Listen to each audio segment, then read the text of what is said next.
Hey everyone, welcome to Biotrix. आज हम DNA mismatch repair system को समझेंगे और उसके एंजाइम्स को याद रखने के लिए ट्रिक देखेंगे। इन जनरल डीएनए में ग्वानिन साइटोसिन के साथ और एडेनिन थाइमिन के साथ पेयरिंग करता है, बट इफ़ एनी सर्कमस्टांसेस ये पेयरिंग डिस्टर्ब हो जाती है, फॉर एग्जांपल एडेनिन ग्वानिन के साथ पेयरिंग कर ले और साइटोसिन थाइमिन के साथ पेयरिंग कर ले, तो इसे हम मिसमैच बोलेंगे। पर ऐसा होता क्यों है?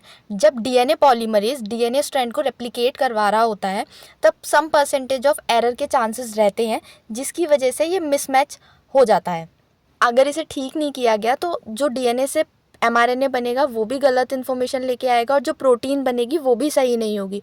तो इसे ठीक करना बहुत ज़रूरी है। इसे ठीक करने के लिए सेल ने मिसमैच रिपेयर सिस्टम को रखा हुआ है। इस मिसमैच रिपेयर सिस्टम के 3 हीरो हैं, म्यूट एस, म्यूट एल और म्यूट एच। ये तीनों ही एटीपी डिपेंडेंट मैनर में डीएनए को रिपेयर करने का काम करते हैं। सो हमारी जो सेल है वो बहुत चालाक है और उसे पता है कि डीएनए पॉलीमरेज गलती करेगा। उस गलती को पकड़ने के लिए उसने एक बहुत ही अच्छी ट्रिक निकाली है, जैसे हम लोगों ने ट्रिक निकाली है अपनी चीज़ों को याद रखने के लिए। सेल के पास डेम मिथाइलेज नाम का एंजाइम होता है जो डीएनए में मिथाइलेशन करता है। सो ये जो डेम मिथाइलेज एंजाइम है ये क्या करता है, ये डीएनए में GATC साइट को रिकॉग्नाइज करके 5 प्राइम एंड की तरफ से एडेनिन पर मिथाइल ग्रुप को ऐड कर देता है, जिसकी वजह से अब हमारा एडेनिन बन गया 6 मिथाइल एडिनोसिन, जिससे जो हमारे रिपेयरिंग एंजाइम है वो न्यूली सिंथेसाइज डीएनए और टेम्पलेट स्ट्रैंड के बीच में डिफ्रेंसिएशन कर पाते हैं। अगर ऐसा ना हो तो उन्हें कैसे पता चलेगा कि हमें किस स्ट्रैंड पर रिपेयर करनी है? इसका मतलब ये है कि just after DNA synthesis DNA का मिथाइलेशन नहीं होता, थोड़ा सा टाइम लगता है। तब तक जो डीएनए है वो ट्रांजिएंट या हेमी मिथाइलेटेड कंडीशन में रहता है, जिसकी वजह से जो हमारे रिपेयर सिस्टम्स हैं, रिपेयर एंजाइम हैं, उनको टाइम मिल जाता है रिकॉग्नाइज करने के लिए कि कहाँ पर एरर हुआ है।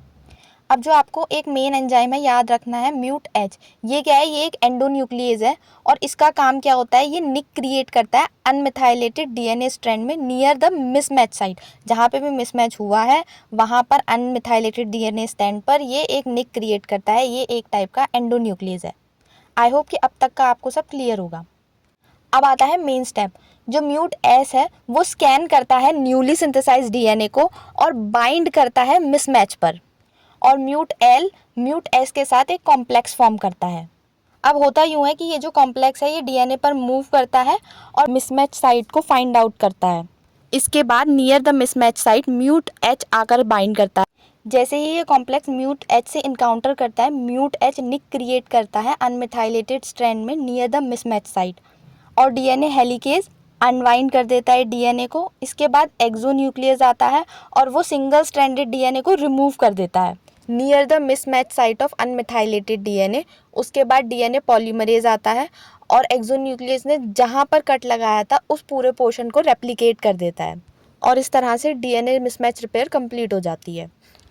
अब बारी है ट्रिक की। जो ये mute S, mute H, mute L है, ये तो हमें याद हो जाते हैं, बट इनका फंक्शंस क्या है ये हम भूल जाते हैं। तो उसे याद करने के लिए एक ट्रिक है जो कि है स्कैन, हुक, लूप। जो स्कैन है वो म्यूट एस को डिनोट करता है, साथ ही साथ इसके फंक्शन को भी डिनोट करता है। इसका मतलब म्यूट एस का काम है स्कैन करना न्यूली सिंथेसाइज अनमिथाइलेटेड डीएनए पर कहाँ पर मिसमैच प्रेजेंट है। हुक म्यूट एच को रिप्रेजेंट करता है, जिसका फंक्शन है निक क्रिएट करना रॉन्ग स्ट्रैंड में जहाँ पे मिसमैच हुआ है। And last loop.